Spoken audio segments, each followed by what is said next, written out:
Hello, my name is Levi, and I will be talking about the road to becoming a commercial transport pilot.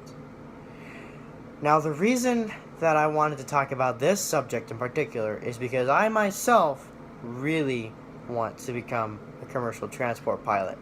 It's fun, you get to fly for a living, and I believe it's what I'd love.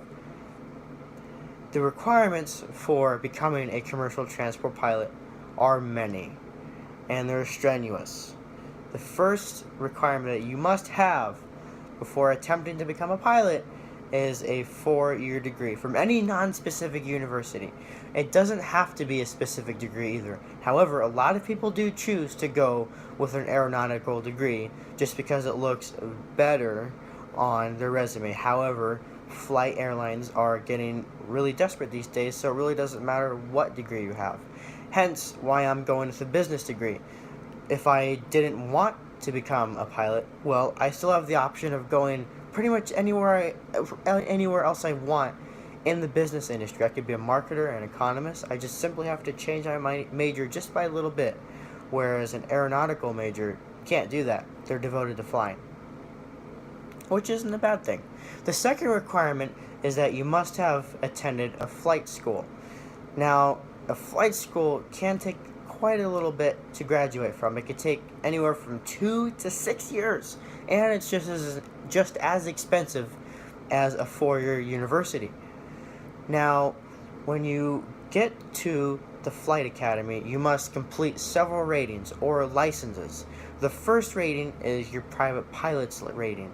Now, to get that, you must have at least 50 hours of flight experience, and that's how they judge when you're going to be able to get your next rating, is by flight experience and if they think you're ready. Like I said, 50 hours for the private pilot's license. 10 of those hours must be flown at night, and several hours with a flight instructor till they feel comfortable flying with you and feel that you can fly by yourself to accomplish the next rating. The next rating is the instrument rating. Now, the instrument rating is not a rating to show you how to play the guitar more fluently. It is a rating to show you how to use the machines and computers on board your aircraft to the best of its ability. The instruments give you the ability to fly when you're not able to see out the window. For example, when it's a whiteout, when it's really foggy, when there's no stars out at night and it's pitch black. That would be really scary if you didn't know how to use your instruments. Your instruments give you the ability to see how fast you're going, how high you are. If you're about to hit a mountain, it'll even tell you these things. It'll let you know how hard you're turning, if you're climbing, if you're descending. It tells you all those things. And if you know how to fly with your instruments, it makes you a lot safer and more prepared pilot. Hence why you need the instrument rating. The next rating that you need is the commercial pilot's rating. Now, this rating gives you the ability to fly for hire. If somebody wanted to fly from Phoenix, Arizona to Tucson, Arizona, and they didn't know how to fly, well, you could do that for them, and they'd pay you to do so. Now, the next question is, what do you do after you graduate from the academy? Because after you get those 3 ratings, you are able to graduate from a flight school. However, you can't just go join an airline right after that. There's still some things you have to do. First and foremost, you still have to complete all your flight hours. You must have a grand total of 1,500 flight hours. Now, that could take a really long time to accrue.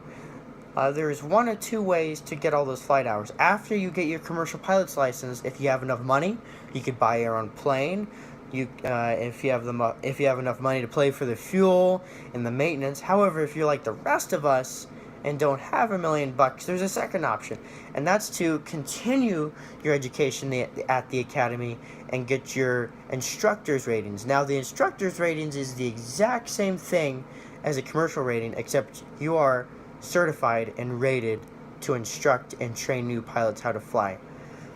Now, I know of one school in particular for flying that will guarantee you an instructor's position once you graduate from their academy.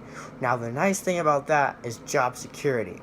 Secondly, it's an annual salary of around $40,000 starting, which is really good for an instructor's position. And thirdly, you get your flight hours up really, really fast. And once you have your flight hours up and your commercial rating, you can go for your commercial transport license. After you get that, your 4-year degree, and your 1,500 hours, then you're able to walk in the door to an interview with a regional or major airline. Thank you.